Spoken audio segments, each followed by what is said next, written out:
1979 में एक घर को दिखाते हुए होती है जहां हम पुलिस को आते देखते हैं। घर के अंदर हम कई लोगों के मृत शरीर को देखते हैं और उनमें से एक ऑफिसर टीवी में चल रहे शो को नोटिस करता है। तभी दूसरा ऑफिसर उसे बेसमेंट में चलने को कहता है जहां किसी चीज को देखकर वो शॉक्ड हो जाता है। अब ऑफिसर ने बेसमेंट में क्या डिस्कवर किया ये बात फिलहाल तो हमें नहीं बताई जाती, लेकिन जैसे जैसे वीडियो आगे बढ़ेगी इस बात का खुलासा भी होगा। अब यहाँ से सीन शिफ्ट होकर एक दिन पहले की कहानी दिखाती है जहाँ हम मैक्सीन से मिलते हैं जो की एडल्ट फिल्मों में काम करती है और मैक्सीन का सपना है कि वो एक दिन बहुत बड़ी स्टार बन जाए। हम मैक्सीन को अपने क्रू के साथ अपनी नई फिल्म की शूटिंग लोकेशन की ओर जाते देखते हैं जिसमें शामिल थे वेन जो इस फिल्म का प्रोड्यूसर है एंड देन मैक्सीन का बॉयफ्रेंड भी उसके साथ था। बाकी बचे 4 मेंबर्स थे आरजे, लॉरेन, बॉबी और जैक्सन। ये सभी मूवी की शुरुआत वाले घर में आते हैं और अगर आपने मेरी पर्ल मूवी की एक्सप्लेनेशन को देख रखा है तो आप इस घर को तो अब तक पहचान ही चुके होंगे। एनीवेज वेन मेन डोर पे जाके घर के ओनर को आवाज देता है और हम एक बुजुर्ग व्यक्ति को घर के बाहर आते देखते हैं। हावर्ड पहले तो वेन को पहचान नहीं पाता और उसे लगता है कि ये लोग उसकी प्रॉपर्टी पे ट्रेसपासिंग कर रहे हैं, लेकिन वेन अपने आप को इंट्रोड्यूस करता है और हावर्ड इन्हें फार्म में बने एक केबिन में लेकर जाता है जिसे इन्होंने शूटिंग के लिए रेंट पे लिया था। सभी गाड़ी से अपना सामान निकालने लगते हैं कि तभी मैक्सीन घर के विंडो पर एक ओल्ड लेडी को देखती है जो उसे ही ताड़े जा रही थी, मतलब एकदम स्टेयर कर रही थी। मैक्सीन उसे इग्नोर करके बाकी सभी के पीछे जाती है और हावर्ड इन्हें केबिन के अंदर लेके जाता है। यहाँ हावर्ड भी मैक्सीन को देख उसे घूरने लग गया था एंड देन वो वेन से कहता है कि उसने इतने सारे लोगों की रहने की बात तो नहीं की थी। वेन हावर्ड को एक्स्ट्रा पैसे देके ये मामला सुलझाने की कोशिश करता है और हावर्ड भी उसकी बात मान लेता है। अब जाते जाते हावर्ड इन्हें थोड़ा संभल के रहने कहता है क्योंकि उसकी वाइफ भी उसके साथ रहती है और उन्हें किसी भी तरह की इनडिसेंसी नहीं चाहिए। तो हावर्ड के जाने के बाद लोरेन वेन से पूछती है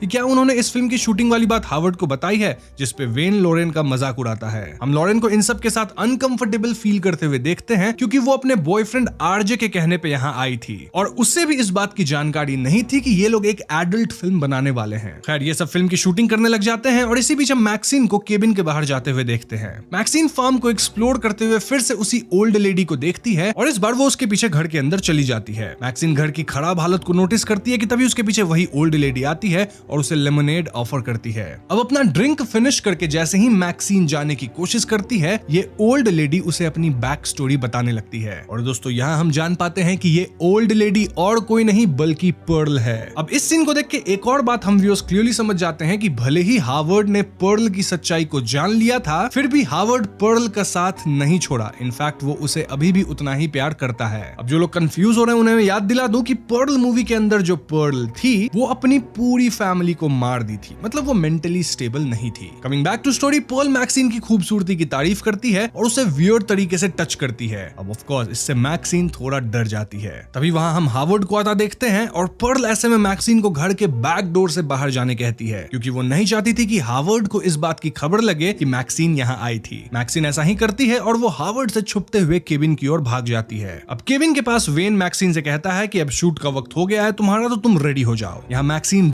कंज्यूम करके अपने आप को शूटिंग के लिए मेंटली प्रिपेयर करती है। देन हम सभी को बान में मैक्सीन का शूट करते हुए देखते हैं। अभी हम पर्ल को नोटिस करते हैं जो इन्हें विंडो से छुप के देख रही थी और पर्ल मैक्सीन की जगह अपने आप को इमेजिन करने लग जाती है। दिस क्लियरली इंडिकेट्स कि पर्ल मैक्सीन के यूथ को देखकर काफी जेलस फील कर रही थी और अब वो फिर से अपने स्टार बनने के सपने को जीना चाहती थी। खैर इसके बाद पर्ल मेकअप वगैरह करके हावर्ड से इंटीमेट होने की कोशिश करती है लेकिन हावर्ड उसे मना कर देता है जिससे वो उदास हो जाती है। मीनवाइल हम केबिन में सभी को साथ बैठे बातें करते हुए देखते हैं जहां लॉरेन इनसे पूछती है कि कैसे ये एक्टर्स किसी और के पार्टनर होने के बावजूद किसी दूसरे इंसान के साथ फिल्म के लिए इंटीमेट हो जाते हैं। इस पे वेन लॉरेन से कहता है कि ये सब सिर्फ एक एक्ट है और हमारे लिए लव और डिजायर दोनों अलग चीजें हैं। लॉरेन ये सुन खुद भी फिल्म में एक्ट करने की बात कहती है जिसे सुन आरजे गुस्सा हो जाता है। वेन आरजे को मनाने की कोशिश करता है और ये लोग शूटिंग स्टार्ट करते हैं, लेकिन आरजे जैसे ही लॉरेन को जैक्सन के साथ इंटीमेट होते हुए देखता है उसे ये सब बिल्कुल भी पसंद नहीं आता और रात में सबके सो जाने के बाद हम उसे रोते हुए देखते हैं। देन आरजे डिसाइड करता है कि इन सबको छोड़कर वो अकेले ही यहाँ से चला जाएगा और जैसे ही वो फार्म से बाहर जाने की कोशिश करता है पर्ल उसके गाड़ी के सामने आ जाती है। आरजे उसे देखकर डर जाता है और उसकी मदद के लिए उसके पास जाता है, लेकिन पर्ल तो उसे यहाँ से सेड्यूस करने की कोशिश करती है जिसे देख आरजे क्रीप आउट हो जाता है और पर्ल को अपने आप से दूर करता है, लेकिन तभी पर्ल उसके नेक पे हमला कर देती है। आरजे यहाँ पर्ल से मदद मांगता है लेकिन पर्ल उस पर लगातार हमला करती है जिससे आरजे की वहीं मौत हो जाती है। इसके बाद हम पर्ल को वही डांस करते होते हुए देखते हैं और वो गाड़ी की चाबियां भी अपने पास रख लेती है। अब सीन शिफ्ट होकर केविन पे आता है जहां लॉरेन नोटिस करती है कि आरजे गायब है और वो उसे ढूंढते हुए बाहर जाती है। तभी वहां वेन आ जाता है और लॉरेन के इंसिस्ट करने पे वो भी आरजे को ढूंढने में उसकी हेल्प करता है। वेन बार्न में जाता है और आरजे को आवाज देना शुरू करता है, लेकिन अचानक उसके पैर में एक नेल यानी कि कील चुभ जाती है और यहाँ पे वो दीवार पे बने होल को भी नोटिस करता है। अब जैसे ही वेन होल से बाहर देखने की कोशिश करता है, पर्ल उसकी आंखों पे ही हमला कर देती है और इससे वेन भी वहीं पे मारा जाता है। इधर लॉरेन आरजे को ढूंढते हुए हावर्ड से मिलती है और हावर्ड भी उससे पर्ल के बारे में पूछता है,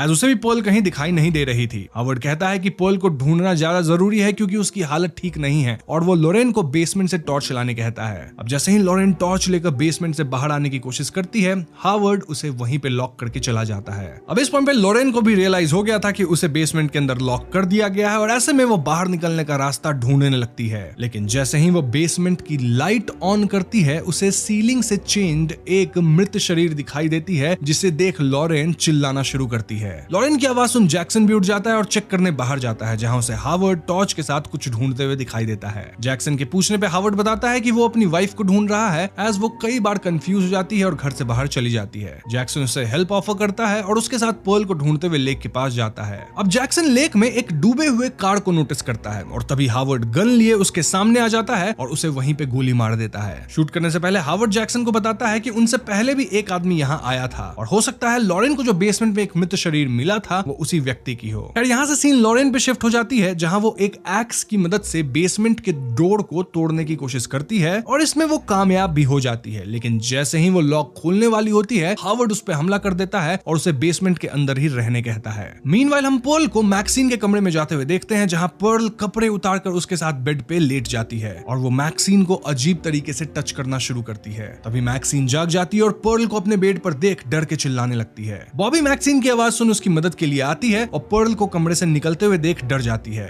बॉबी रियलाइज करती है कि केबिन में कई लोग नहीं है, मतलब इनके ग्रुप में जितने लोग आए थे, और ऐसे में वो सभी को ढूंढना शुरू करती है। तभी बॉबी पर्ल को लेक के पास खड़ा देखती है और उसकी हेल्प करने के लिए उसके पास जाती है। बॉबी पर्ल को कंफर्ट करके वापस उसके घर ले जाने की कोशिश करती है, लेकिन पर्ल उसे ही बुरा भला कहती है। इनफैक्ट वो बॉबी को लेक में धक्का दे देती है जहां एलिगेटर उस पर अटैक करके उसे भी मार देते हैं। तभी हावर्ड भी यहाँ आ जाता है और वो दोनों मैक्सिन को ढूंढने केबिन की ओर जाते हैं। मैक्सिन इन्हें आता देख छुप जाती है और ऐसे में जब पर्ल कमरे में आती है तो वो मैक्सिन को नहीं पाती। ऐसे में पर्ल उदास होकर हावर्ड से कहती है कि मैक्सिन में कुछ तो स्पेशल बात है, एज वो भी उसी की तरह है। मतलब मैक्सिन भी अपने सपनों को ठीक उस तरह पूरा करना चाहती है जैसे पर्ल करना चाहती थी पहले मूवी के अंदर। लेकिन देखा जाए तो इन दोनों को हमेशा फेलियर ही हाथ लगी है। हावर्ड पर्ल को उदास देख कंफर्ट करने की कोशिश करता है और यहाँ पर्ल फिर से इंटीमेट होने की कोशिश करती है, लेकिन हावर्ड उसे मना करता है एज वो हार्ट का पेशेंट है, लेकिन पर्ल उसे इंसिस्ट करती है। ऐसे में हम दोनों को इंटीमेट होते हुए देखते हैं जो कि काफी क्रीपी था। तभी बेड के नीचे हम मैक्सिन को देखते हैं और इस मौके का फायदा उठाकर वो वहां से भाग जाती है। मैक्सिन भागकर अपनी गाड़ी के पास जाती है, लेकिन पर्ल उसे पहले ही पंक्चर कर चुकी थी। इनफैक्ट यहाँ मैक्सिन को आरजे की मृत शरीर भी मिलती है जिसे देखकर वो डर जाती है। तभी अचानक मैक्सिन को लॉरेन की आवाज आती है और गाड़ी में रखे गन को लेकर वो उसके पास जाती है। मैक्सिन उसे बेसमेंट से बाहर निकालती है और उससे कहती है कि ऐसे सिचुएशन में हमें साथ रहना चाहिए, लेकिन लॉरेन तो गुस्सा होकर उल्टा इन सब पर ही ब्लेम डालती है और वहां से अकेले ही भागने की कोशिश करती है। अब हॉरर मूवी है और अकेले भागने की कोशिश होगी तो क्या होगा आप सब समझ ही रहे हैं, और वही होता है। जी हाँ,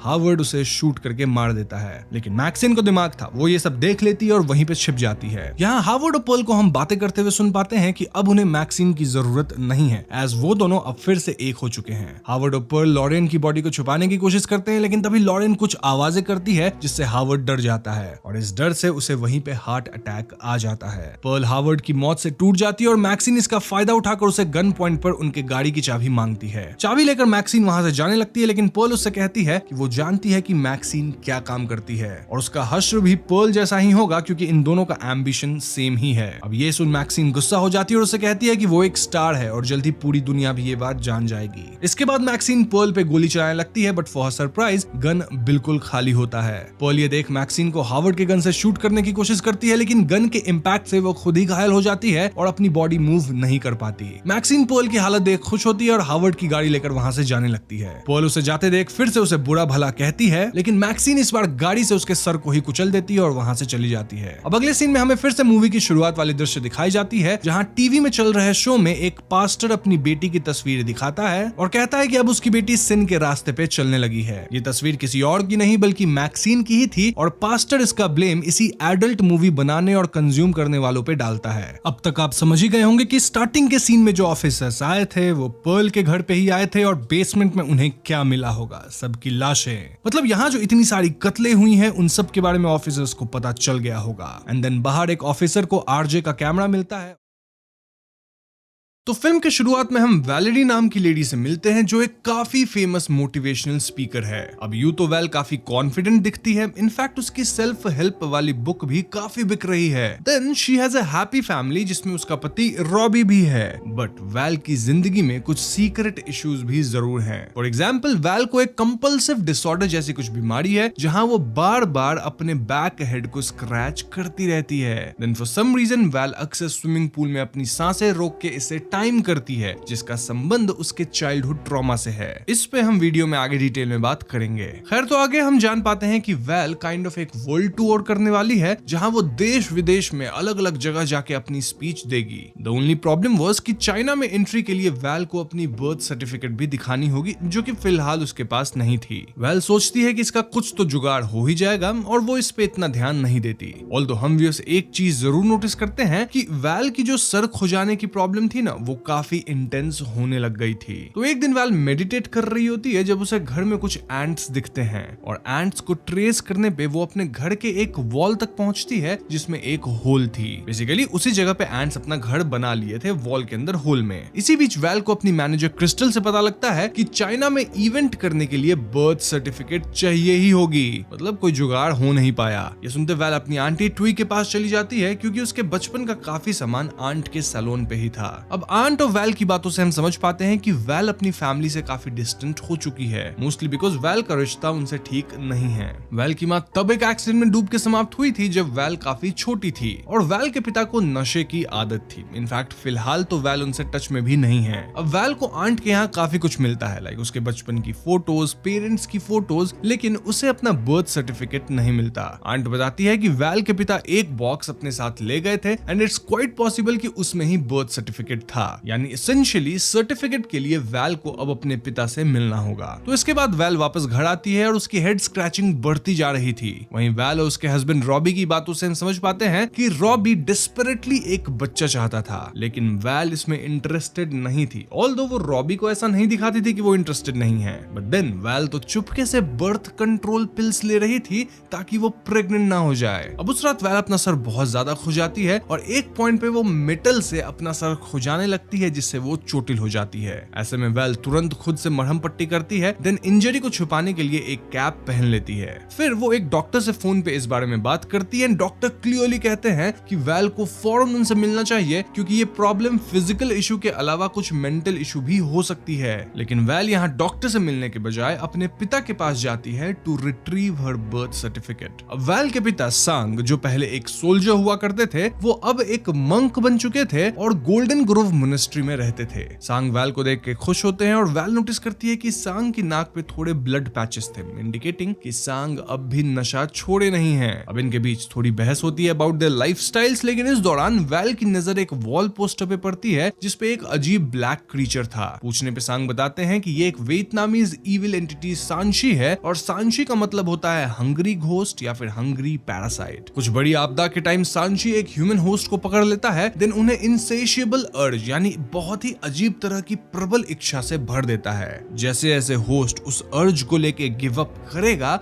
होस्ट वीक होता जाएगा और सांशी स्ट्रॉन्ग होता जाएगा। इन द एंड सांशी होस्ट के बॉडी और सोल को कंज्यूम कर जाएगा, जिससे वो होस्ट यानी इंसान समाप्त हो जाएगा। अब ये सब सुन के वैल क्रीप आउट होती है। इनफैक्ट उसे थोड़े चक्कर आते हैं, अजीब विजन्स भी आती है जहां वो एंट्स देख पा रही थी। But then she controls herself और जब सांग उसके लिए पानी लाने जाते हैं तो वैल उनके ड्रॉअर से एक की निकालती है जो कि किसी लॉकर के रूम का की था। दिस सेज कि सांग का सारा सामान उसी लॉकर में होगा और वहीं पे वैल को अपना बर्थ सर्टिफिकेट भी जरूर मिल जाएगा। तो वैल अब लॉकर वाले प्लेस की तरफ निकल पड़ती और पूरे रास्ते वो स्टिल अपनी हेड स्क्रैच किए जा रही थी। ये स्क्रैचिंग अब डेंजरस होता जा रहा था क्योंकि अब वैल के सर का जो वुंड था उससे खून भी निकलने लग गया था। एनीवेज वैल लॉकर रूम में जाती है जहां उसे अपना बर्थ सर्टिफिकेट मिल जाता है। साथ ही वैल यहां से अपनी फैमिली फोटो एल्बम भी उठा लेती है। अब वहीं पे एक दूसरे लॉकर से वैल को आवाज आती है और चेक करने पे वैल को अगेन एंट्स वगैरह दिख रहे थे। इनफैक्ट इस बार हम व्यूअर्स वैल के पीछे एक अजीब एंटिटी को भी देख पाते हैं। अब यहाँ से वैल वापस घर आके सबसे पहले अपने वॉल वाले होल को भरती है जिससे एंट्स वगैरह निकल रहे थे।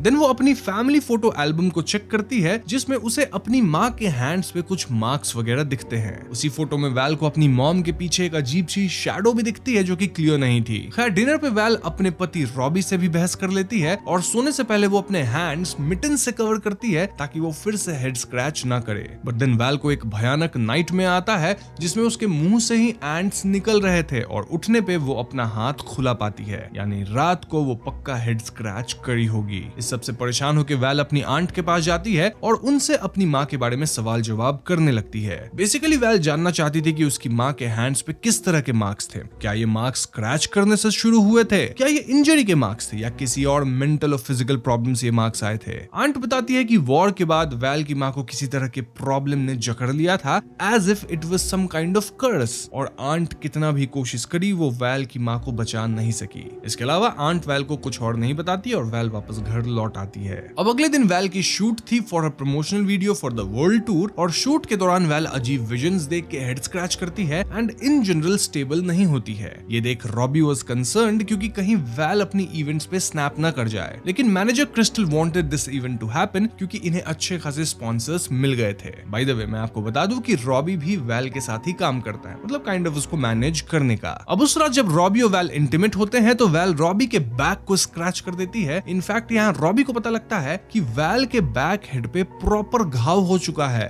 Robbie tries to help Val, लेकिन वैल रॉबी को ही उल्टी सीधी बातें सुना देती है। अब उस रात रॉबी को यह भी पता लगता है कि वैल बर्थ कंट्रोल पिल्स ले रही है और इससे रॉबी बहुत ज्यादा अपसेट होकर घर से चला जाता है। वहीं वैल स्क्रैचिंग रोकने के लिए अपने हैंड्स बेड वगैरह से बांध के सोती है, लेकिन अगली सुबह वो अगेन खुद को हेड स्क्रैच करता हुआ पाती है। यहाँ वैल को पता चलता है कि रॉबी भी घर छोड़ के चला गया है और इससे वो इतना अपसेट होती है कि वो अपनी सारी बैड हैबिट्स शुरू कर देती है, लाइक सिगरेट पीना, जंक खाना वगैरह वगैरह। Now this was kind of ironic क्योंकि वैल खुद एक मोटिवेशनल स्पीकर थी जहां वो लोगों को ऐसी आदतों को छोड़ने कहती थी। इनफैक्ट कई लोग वैल की किताबों को पढ़ के कई बुरी आदतों को छोड़ भी दिए थे। बट यहाँ क्या हो रहा है, यहाँ वैल खुद अपनी ही बुरी आदतों में गिरती जा रही है। नाउ वैल जो कुछ भी खा रही थी उसमें उसे एंट्स मिलते हैं और गुस्से में वैल उस होल वाले दीवार को तोड़ डालती है ताकि वो एंट्स को एक बार में ही खत्म कर सके। तभी वैल के घर पे उसके पिता सांग आते हैं और वो वैल से कहने लग जाते हैं कि वैल को भी वही प्रॉब्लम है जो उसकी माँ को थी। उनके हिसाब से वैल सांशी से इन्फेक्टेड है और ये सुन के वैल भड़कते हुए उन्हें घर से जाने को कहती है। वैल अपने पिता को यहाँ जंकी वगैरह भी कह देती है क्योंकि ऑफ कोर्स उसके पिता अब भी नशा वगैरह कर ही रहे थे।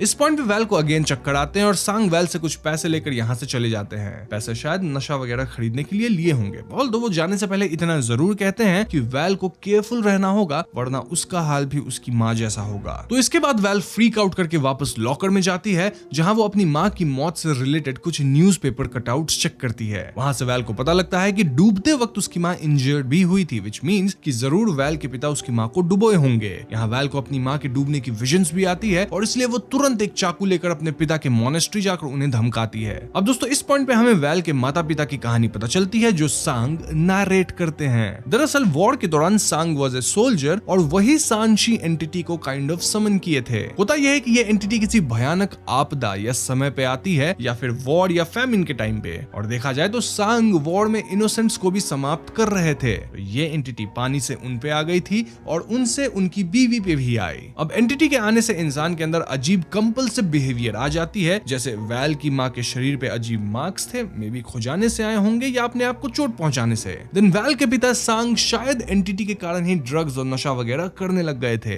अब यही चीज वैल भी इनहेरिट करी है, तभी तो वो अपना सर खुजाती रहती है। जैसे जैसे इंसान अपने कंपल्सिव बिहेवियर को लेके गिव इन करेगा, ये एंटिटी स्ट्रॉन्ग होती जाएगी और एंड में इंसान और उसके सोल दोनों को कंज्यूम कर लेगी। नाउ पास्ट में हुआ ये था कि सांग, उनकी बीवी और बच्ची वैल बोट राइड पे थे। वैल की माँ को पता था कि वैल भी इन्फेक्टेड है, इसीलिए वो इस छोटी वैल को डुबोने की कोशिश करी थी, लेकिन सांग पानी में कूद के वैल को बचा लिए एंड इन टर्न वो अपनी पत्नी को ही डुबो दिए। तो ऐसे वैल की माँ समाप्त हुई थी और यही वजह है कि Val is kind of obsessed with water, मतलब इससे उसका ट्रॉमा जुड़ा है और तभी वो पूल में सांस रोक के इसे टाइम करती रहती है। इस पे हम थियरी सेक्शन में और थोड़ा बात करेंगे। फॉर नाउ हम देखते हैं कि सांग नशा करते हैं और वैल यहाँ से निकल लेती है। इस सब अफरा तफरी में वैल को याद ही नहीं रहता कि आज इसी टाउन में उसका पहला शो था और कैसे भी वो ऐन वक्त पे अपना शो करने पहुंचती है। वहाँ रॉबी जो कि वैल के साथ ही काम करता है वो वैल से अपसेट था विच ट्रिगर्स हर। अब शो के दौरान इनिशियली वैल कंट्रोल्ड थी लेकिन कुछ ही देर बाद वो हेड स्क्रैच करते हुए कंट्रोल लूज कर देती है और स्टेज से भाग खड़ी होती है। भागते हुए वो सीधा अपने पिता के पास जाती है जहाँ वो पाती है कि उसके पिता ज्यादा नशा कर लिए थे जिससे वो समाप्त हो चुके थे।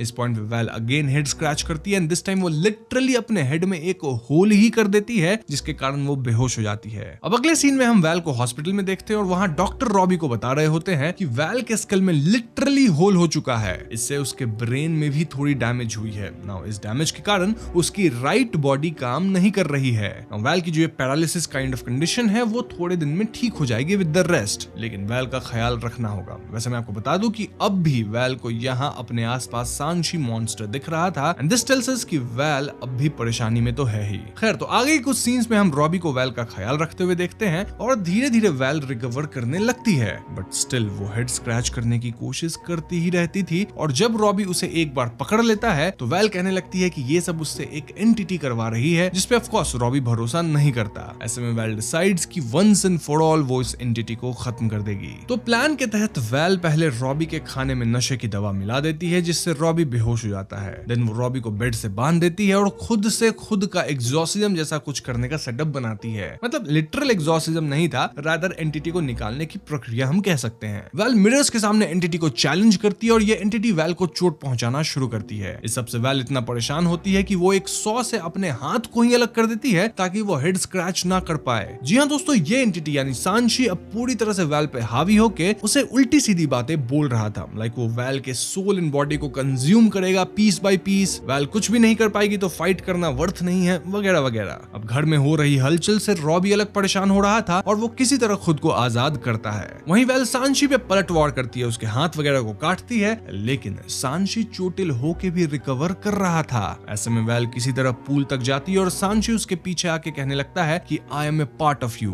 Give up. इस मोमेंट में वैल सांशी को ड्रैग करके पूल में चली जाती है और ये सीन काइंड ऑफ उस सीन से सिमिलर था जब वैल की माँ पानी में डूबी थी। पानी के अंदर वैल सांशी को चोक करने लगती है और वो खुद भी डूबने लग गई थी। तभी वैल को अपने मॉम की विजन्स आती है और उसे ऐसा लगता है मानो उसकी मॉम उसे बचा रही है, लेकिन रियलिटी में रॉबी पूल में कूद के वैल को बाहर निकालता है और यहाँ हम वैल के हाथ में अजीब से बच्चे जैसी आकृति को देखते हैं जिसे देखकर रॉबी भी आश्चर्य में था। तभी एकदम से ये बच्चे जैसी आकृति या एंटिटी पानी में बह जाती है, डिपिक्टिंग कि इट वाज सांशी जो कि अब खत्म हो चुका है। इनफैक्ट हम पानी में सांशी के ब्लैक शैडो को भी वैनिश होते देखते हैं। So now everything was under control. ये सब हो जाने के बाद वैल फ्रेश होती है, रॉबी भी अपना बाथ टब में होता है जब वैल रॉबी को अल्ट्रासाउंड की फोटो दिखाकर बताती है कि she is pregnant with Robbie's child. Basically Val यहाँ प्लीड कर रही थी कि रॉबी उसको छोड़ के ना जाए। नाउ मूवी का फाइनल सीन कुछ टाइम बाद का है जब वैल का बच्चा थोड़ा बड़ा भी हो चुका है। इनफैक्ट वैल का कटा हाथ था ना, उसे सर्जरी करके किसी तरह जोड़ दिया गया है। वैल भी अब ठीक दिख रही है and everything is looking good, except एकदम एंड पे हम बच्चे के फेस पे एक एंट या फिर बग को देखते हैं